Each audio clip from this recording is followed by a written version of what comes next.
A todos, Boa tarde.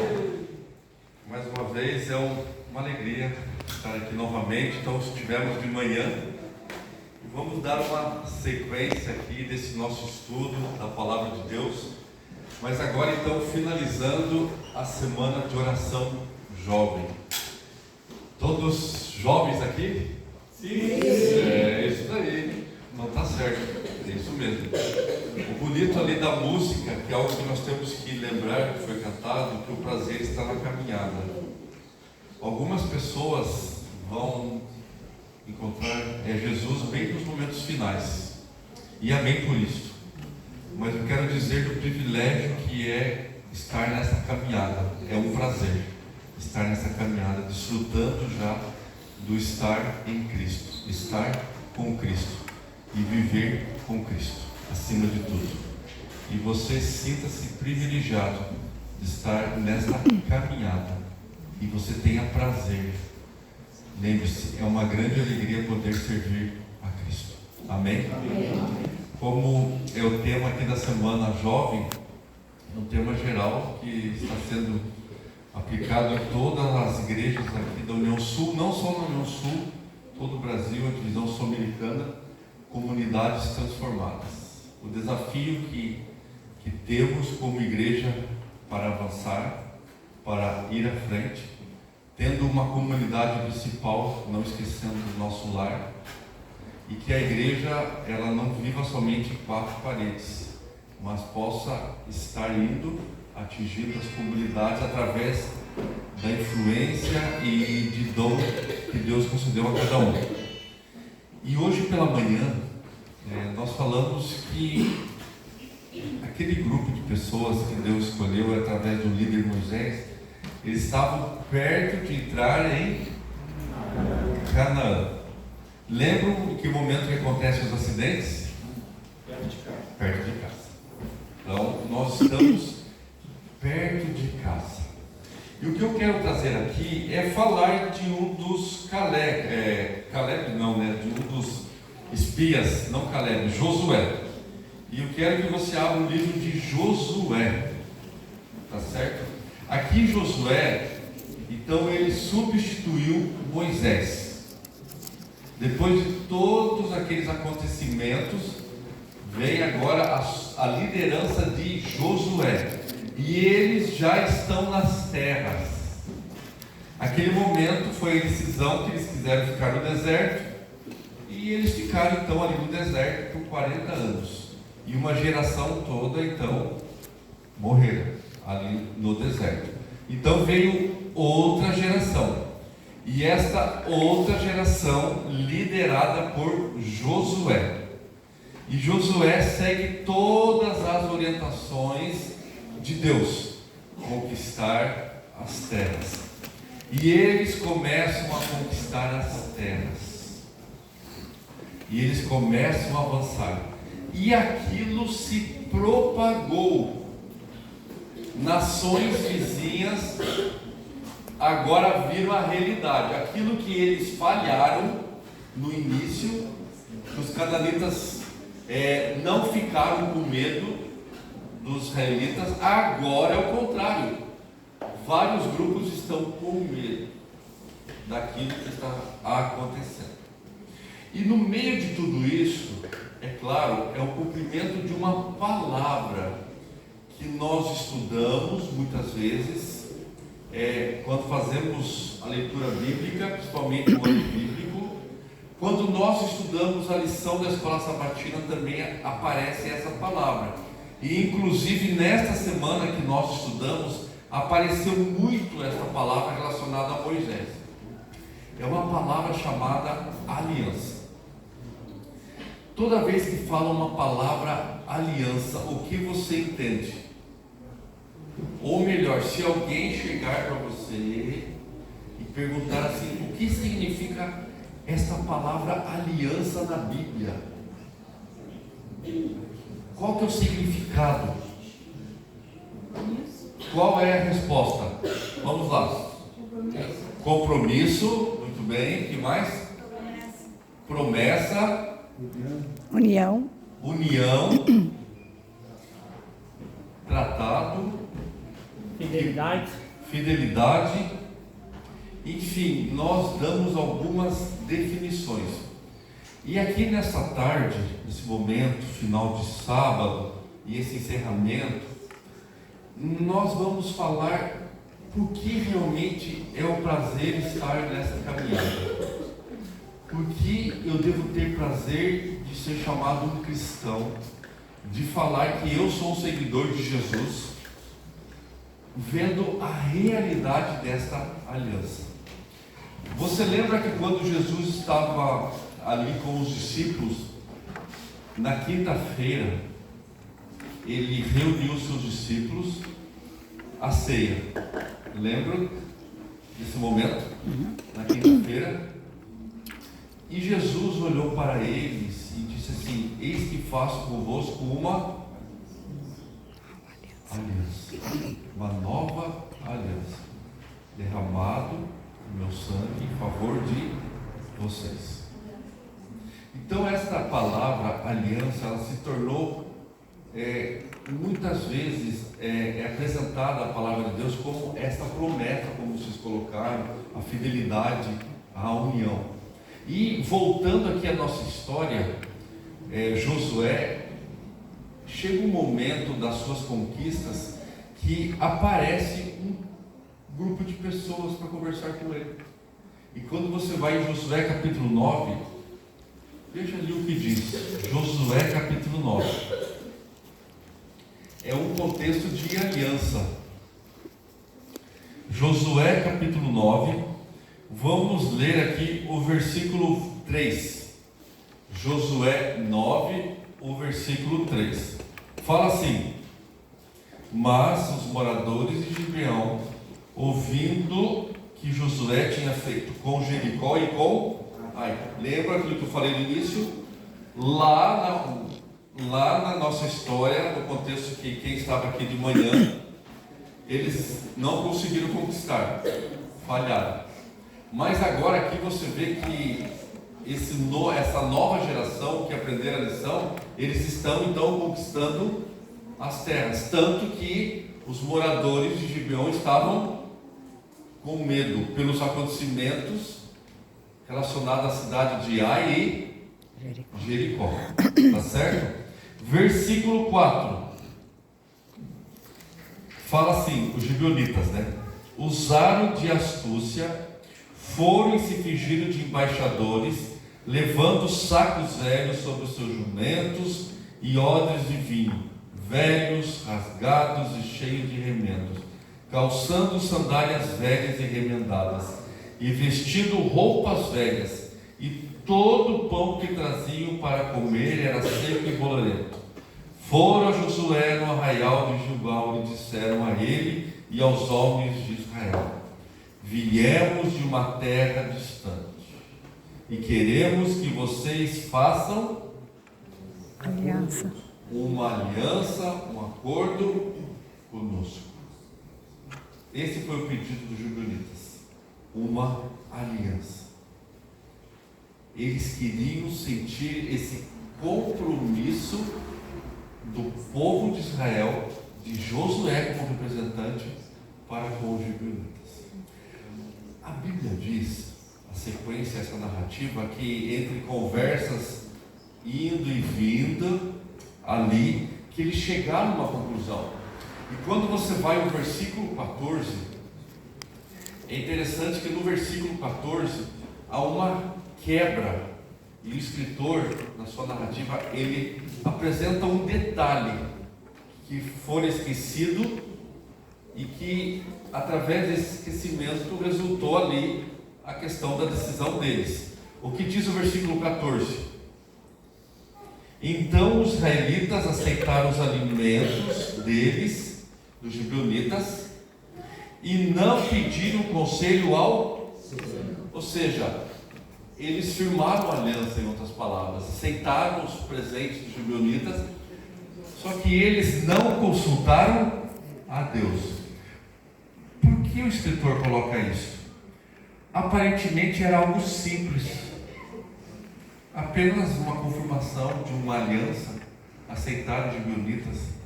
Só que em todos os momentos de guerra, os gibeonitas, Josué, ele sempre consultou o Senhor, mas aparentemente era algo para uma decisão fácil,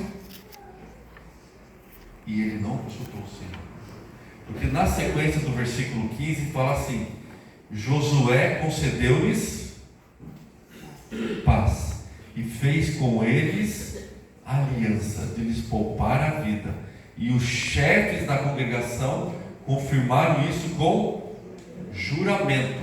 Ou seja, Josué, representante do Senhor Deus, faz uma aliança então com os gibeonitas. Dois detalhes dessa aliança não podemos esquecer: o contexto dessa aliança. Dois detalhezinhos que nós lemos ali. Quais seriam? Dois detalhezinhos importantes dessa aliança para com os gibeonitas, sendo eles que estão sendo beneficiados. Concedeu o primeiro, paz. E segundo, conservar a vida. Na realidade, os gibeonitas, eles queriam paz e queriam vida. Quem não quer paz e vida? Você conhece alguém? A totalidade nossa, nós queremos paz, queremos ter paz, e queremos ter uma vida saudável. Este é o desejo, e foi o desejo dos gibeonitas. Quando você chega agora ao versículo 16, que diz ali na sua Bíblia, que depois de 3 dias, depois de terem feito a aliança com eles, souberam que eram seus vizinhos e que moravam perto. Em outras palavras, os gibeonitas mentiram.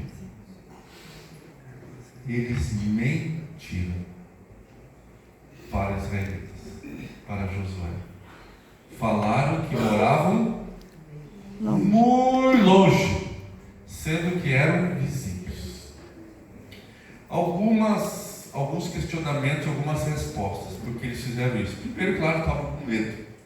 E o versículo deixa claro ali no início que a história de Ai e Jericó se tornou realmente pública e todos estavam com medo. O outro detalhe, acredita-se que os gibeonitas tinham conhecimento da lei de guerra. Quando Deus chamou Moisés, quando Deus orientou algo relacionado a Canaã, que dizia o seguinte: que eles deveriam entrar e deveriam realmente matar todos os homens, matar todos. Que se ficasse alguém, isso demonstrou que aconteceu, que ficou, os israelitas poderiam ser contaminados, ou seja, ceder às práticas cananitas, e isso aconteceu. Mas voltando à história, os gibeonitas, sabendo disso, eles estavam com medo, mas eles conseguiram uma aliança. E o que fazer agora? O que fazer? Já que os gibeonitas mentiram, eles poderiam ser mortos pela mentira? Não. É isso que acontece no decorrer do capítulo. Josué e toda a liderança discutindo: o que nós vamos fazer com os gibeonitas? O que será feito deles? Alguns disseram: nós vamos matar os gibeonitas, como todos os cananitas, eles fazem parte, nós vamos matá-los. Tanto que eles mentiram, nos enganaram. Mas lembre-se, no versículo 14 que nós lemos, eles não consultaram ao Senhor. E agora o contexto dizia o seguinte: eles não poderiam matar os gibeonitas, porque eles fizeram um juramento.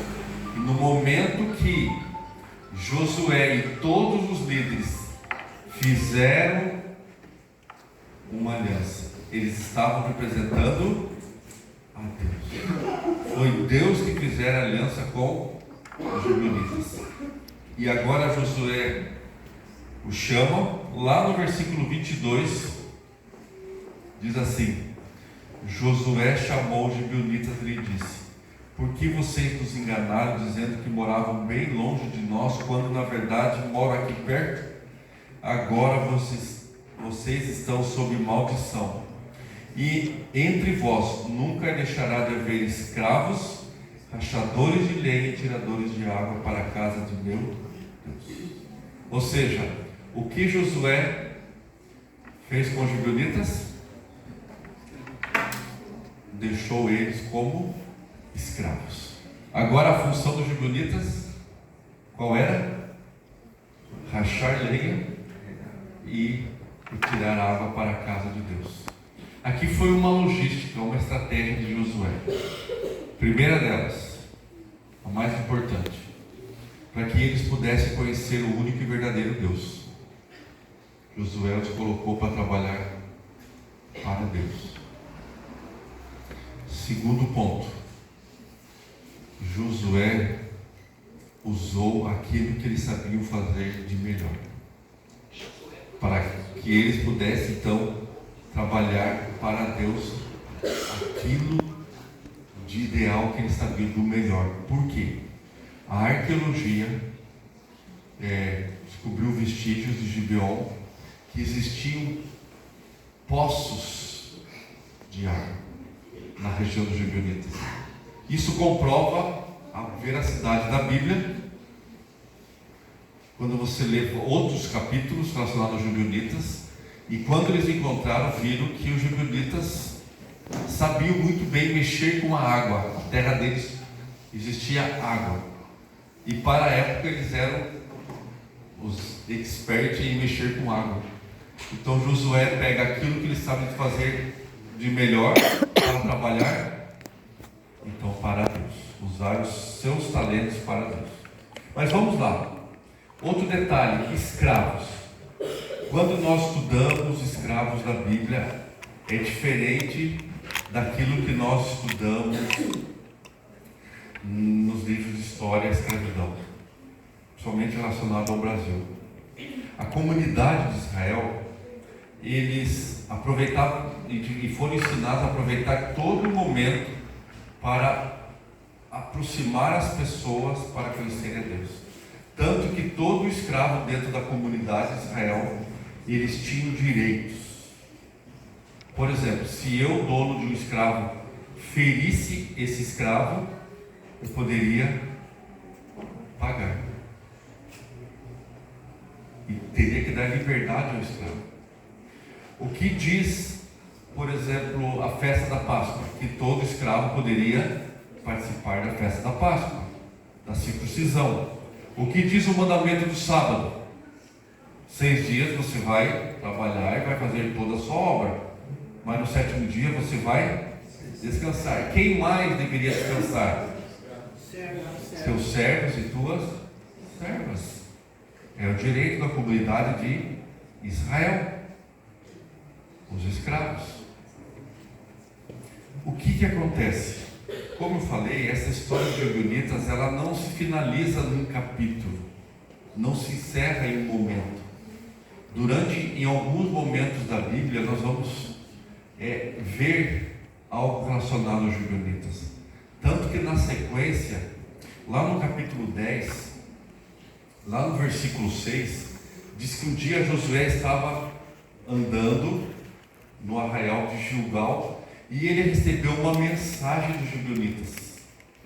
Podemos até entender que daquele grupo dele lá, fosse lá do WhatsApp, grupo dos gibeonitas, e veio aquela mensagem: urgente. Urgente. E quando ele abre aquela mensagem que diz, Josué capítulo 10, versículo 6, que os moradores de Gibeão mandaram dizer a Josué no arraial de Gilgal: não deixe de ajudar os seus servos, venha depressa até aqui, livre-nos, ajude-nos, pois todos os reis dos amorreus que moram nas montanhas se ajuntaram contra nós. Ou seja, um outro grupo fizeram uma outra aliança, mas agora para destruir os gibeonitas, porque seria um ponto de estratégia para Israel também. E eles pedem socorro para Josué. Josué poderia ter dito não? Josué poderia dizer não? Negando ajuda aos gibeonitas? Não. Poderia. É a escolha, é o livre-arbítrio. Mas no contexto da aliança, em Josué, um homem ciente, consagrado, estrategista, um líder de Deus, ele sabe que havia feito uma aliança. Lembra os 2 detalhes da aliança? Vida e paz. E os gibeonitas estão correndo o perigo de vida, e a paz deles está sendo Ameaçado. Josué preparou todo o seu exército, colocou os melhores à frente. E qual que foi a estratégia? Eles andaram a noite toda para ir até os gibeonitas, para que quando amanhecesse eles estivessem preparados para a batalha. Agora pense bem: colocar todos os seus soldados, os melhores, andar a noite toda e outro dia ter que lutar. E por que ele fez isso? Por que Josué fez isso?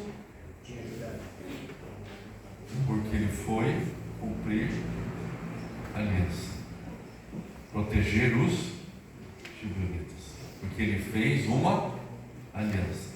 E não ele é representante de Deus.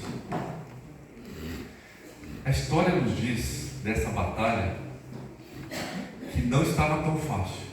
E chega um momento que Josué se levanta e ele ora a Deus. E com certeza é uma oração que eu não sei se você tem coragem de fazer. Não sei se você tem coragem de fazer essa oração, que é uma oração de coragem, de fé. E ele diz bem assim: então Josué falou ao Senhor, no dia em que o Senhor entregou os amorreus nas mãos dos filhos de Israel e da presença dos israelitas.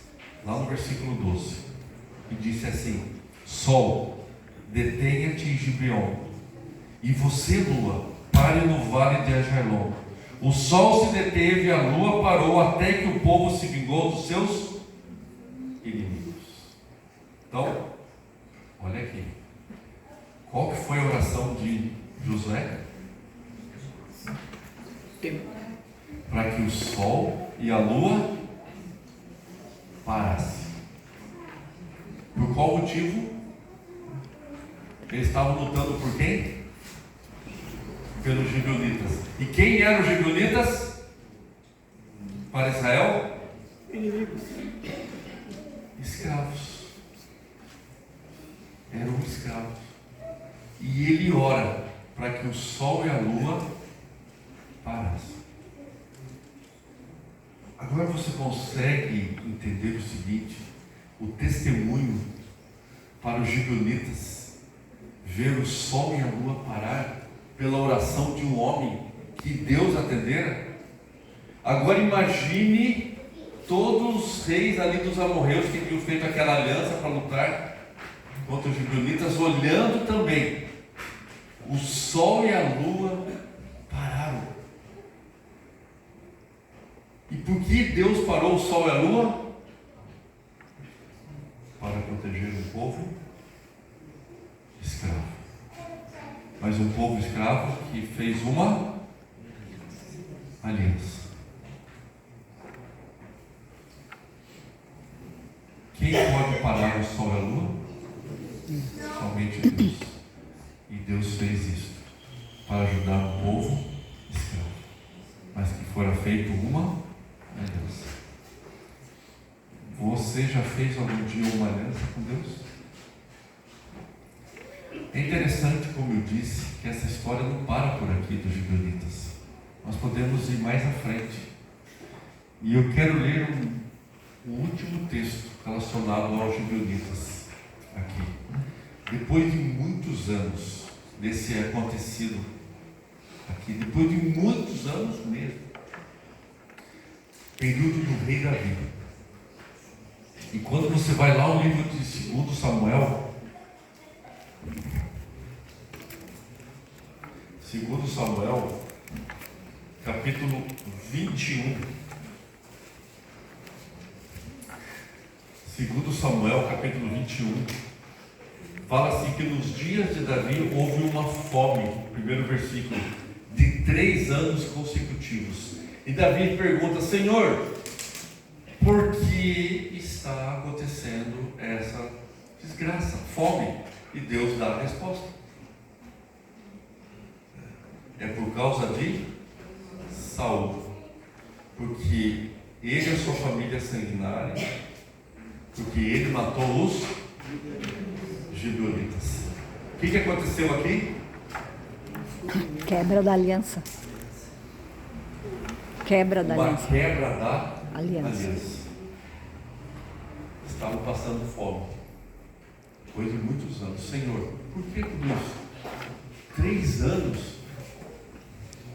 Porque houve uma quebra da aliança. Saul quebrou a aliança. Ele foi lá e matou os gibeonitas. Você consegue entender agora? O Deus que nós acreditamos, Ele não esquece. Quem esquece? Quem esquece? Nós. Mas Deus não esquece. Eu quero fazer novamente a pergunta: você já fez alguma vez uma aliança com Deus? É interessante que nós também somos escravos. Somos escravos do pecado. E o apóstolo Paulo trabalha bem isso quando ele faz essa comparação. Ele diz: o mal que eu não quero, esse eu faço. Mas eu sei que tenho que fazer o bem, e esse eu não faço.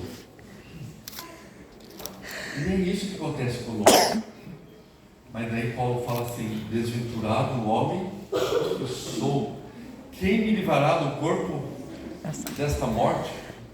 É interessante que existia ali uma ideia, e alguns acreditam que possa ser isso que Paulo relatou, esse versículo 24: quem me livrará do corpo desta morte? Porque naquele período, em algumas regiões, mas poucas, se eu matasse alguém e fosse preso ali em pouco tempo, ali em poucas horas, eles iriam pegar aquele corpo, iriam amarrar nas minhas costas e me colocar no deserto, e me deixar eu lá no deserto com aquele corpo amarrado. E naturalmente, através daquele corpo que iria acontecer tudo, eu iria morrer. Por isso que ele fala: quem me livrará do corpo desta morte? Mas ele dá a resposta lá em Romanos 8:1: nenhuma condenação há para os que estão em Cristo Jesus. Que ele que confirmou a aliança. Eis que faço convosco uma nova. Não é a nova, é a confirmação da antiga, renovando, mas através do renovamento do meu sangue. Por isso que uma aliança, ela não é um contrato. O contrato se quebra, a aliança não se quebra. E eu perguntei: você ou nós já fizemos alguma aliança com Deus? Sim ou não? Não. Sim ou não? Sim. Que momento? Você lembra? O batismo foi um momento da aliança. Lembra do dia do seu batismo? Não. Foi um dia de frio? Não. Alguns lembram. Foi. Não. E Deus lembra muito bem o dia do seu batismo. Deus lembra muito bem. Você lembra quando você foi chamado aqui à frente? E foi feita a seguinte pergunta: você acredita que a Bíblia é a palavra de Deus? Sim. Lembro. O que você respondeu? Sim. Você acredita que existe um único Deus, Deus Pai, Deus Filho e Espírito Santo? Sim. O que nós respondemos? Sim. Sim. Você lembra que foi perguntado: você acredita que Jesus Cristo vai voltar? E você quer estar preparado para a segunda vinda? Sim. Respondemos? Sim. Sim. Você aceita Jesus como seu único Salvador e quer ser batizado nas águas, como Cristo Jesus foi batizado nas águas? Nós respondemos? Sim. Sim. Foram as perguntas que nos fizeram, porque nós fizemos uma aliança. E o que acontece nesse período da aliança? Eu posso colocar aqui 4 grupos ou classes de pessoas. Não pode estar aqui. Primeiro, pessoas que já fizeram aliança. Talvez 10, 20, 30. Temos alguém que é batizado há mais de 40 anos? Olha aqui, mais de 40 anos. Fizeram esta aliança. Eu quero colocar aqui uma oportunidade para renovar. Renovação desta aliança. Segundo grupo. Talvez você conheça, saiba quem é ou possa ser. Alguém que fez aliança com Deus e durante alguns dias tem o seguinte pensamento: estou a ponto de desistir. Uma vontade de desistir. Eu quero dizer que não vale a pena desistir desse Deus maravilhoso. Lembre-se do prazer da caminhada com Cristo. O homem esquece, mas Deus não esquece.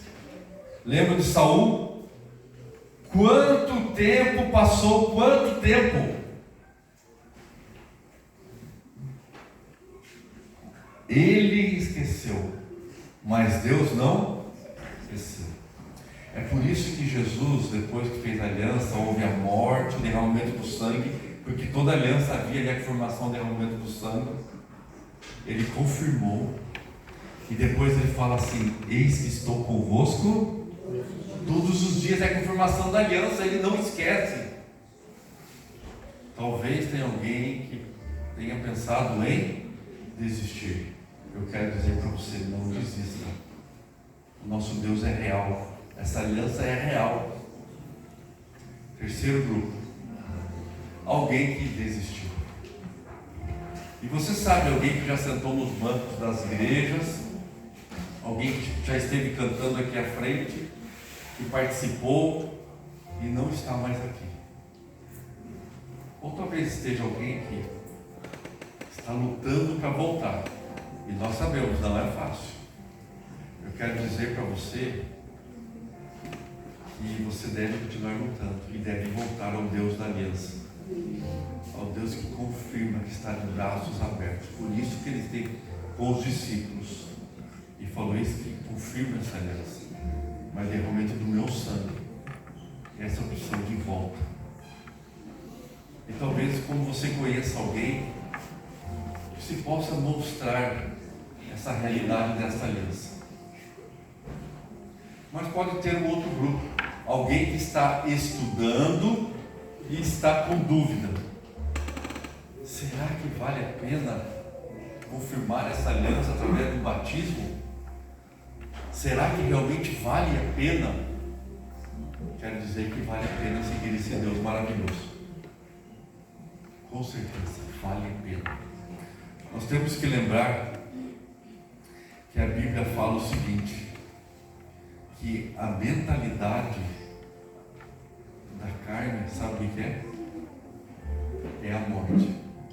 Mas a mentalidade do Espírito, Romanos 8,6, é vida e paz. Esta é a mentalidade, vida e paz. Por isso que Jesus falou: eis que eu venho dar para vocês vida, e vida em mudança. A minha paz vos Não como o mundo dá, mas eu dou a minha paz. Eu não sei aonde se encaixa nesse tipo de grupos de pessoas. Eu só quero dizer que nós estamos aqui para seguir esse Deus que cumpre toda a sua promessa, toda a aliança. Pode ter certeza disso. E você não está sozinho. Não estamos sozinhos. Ele lembra muito bem. Pode ter passado, no caso ali, muitos anos passaram, muitos anos. Mas estava lá. Deus cumpriu. Deus cumpriu. Se Deus foi capaz de parar o sol e a lua para um povo escravo, mentiroso, como os gibeonitas, o que Deus seria capaz de fazer por nós hoje? Já parou para pensar? Já parou para pensar? Sabe onde eu tenho a resposta? Na Bíblia. No texto que nós falamos de cor. Sabemos de cor e ensinamos nas classes antigas. João 3,16.